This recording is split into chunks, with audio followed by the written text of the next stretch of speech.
네, 재개발이나 재건축이 아닌 도시 재생 사업으로 활기를 되찾은 지역을 소개하는 지역이 희망이다. 오늘은 대구시를 소개합니다. 네, 쇠락한 골목길을 근대 문화유산과 독특한 이야기로 포장해서 관광 명소로 변모시켰는데요. 엄소영 기자가 취재했습니다. 90개의 계단이 쭉 뻗어 있는 3.1 만세운동길. 1919년 대한독립만세를 목놓아 외치던 대구 시민의 한이 배어 있는 곳입니다. 이 길에 서서 아래를 바라보면 영남 지방에서 가장 먼저 세워진 계산성당이 시선을 사로잡습니다. 대구에는 이처럼 1900년부터 1930년까지 한국 근대사를 상징하는 유산이 곳곳에 자리 잡고 있습니다.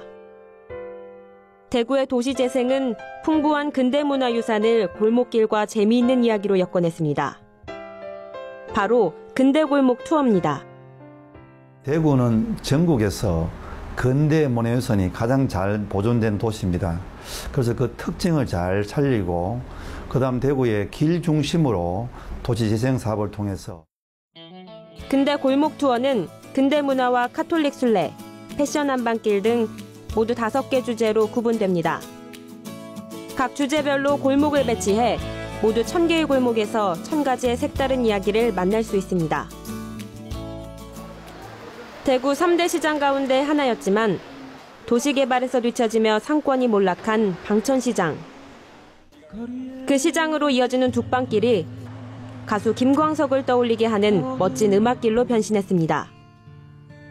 이 길이 굉장히 좀 슬럼화되고 사람들이 잘 찾지 않은 공간이었는데 여기에 조금 이 김광석이라고 하는 어떤 이미지를 좀 투영을 하면 또 많은 분들이 좀 찾아와서 시장이 보다 활성화되지 않을까. 노래가 흘러나오는 길에는 김광석의 조형물이 지나가는 사람에게 조용히 말을 건넵니다. 지갑 꺼내도 되나? 계산하고 가야지. 인적이 드물던 둑방길은 김광석이라는 이야기가 더해지면서 지역 주민은 물론 타지인들도 즐겨 찾는 지역 명소가 됐습니다. 골목 투어는 산업의 도시 대구에 관광도시라는 새로운 이름을 붙여줬습니다. 골목에 붙여진 이야기를 설명해주는 해설사가 생기는 등 연간 1000명 정도의 일자리를 창출하는 효과도 거뒀습니다. 중구는 그 근대 문화유산이라는 좋은 역사적 자산을 잘 활용해서 마케팅 측면에서는 굉장히 효과가 있었다. 대구의 근대 골목길은 도시재생의 대표적인 성공 사례 가운데 하나로 꼽힙니다.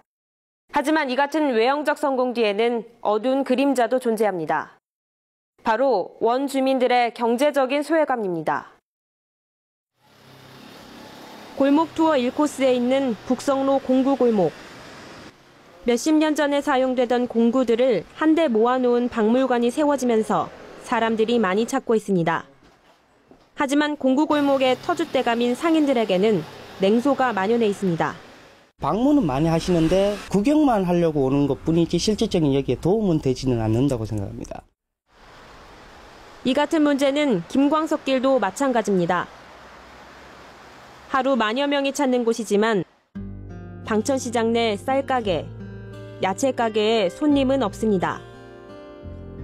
김광석길을 구경한 관광객들은 길 주변에 새로 만들어진 음식점이나 카페를 찾습니다. 사람은 토요일 날 주말에 많이 댕기고 사람은 앉으시면 보기 좋고 하는데 그런데 사가가는 사람은 없어.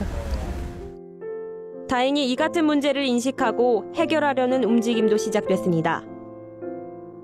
관할구청과 지역 주민, 예술가와 시장 상인이 함께 모여 성과를 서로 나누는 방법을 찾기로 한 겁니다. 김광석 길을 이렇게 만들어 놓고 그 후로는 사실은 김광석 길을 어떻게 관리 운영의 어떤 컨트롤 타워가 이때까지는 없었어요. 평범한 골목길을 특별하게 만들어낸 대구의 도시재생 사업. 100년 역사에 더해진 독특한 이야기는 대구를 더욱 매력적인 도시로 거듭나게 했습니다.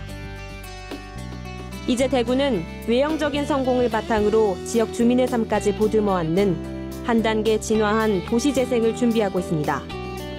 YTN 엄소영입니다.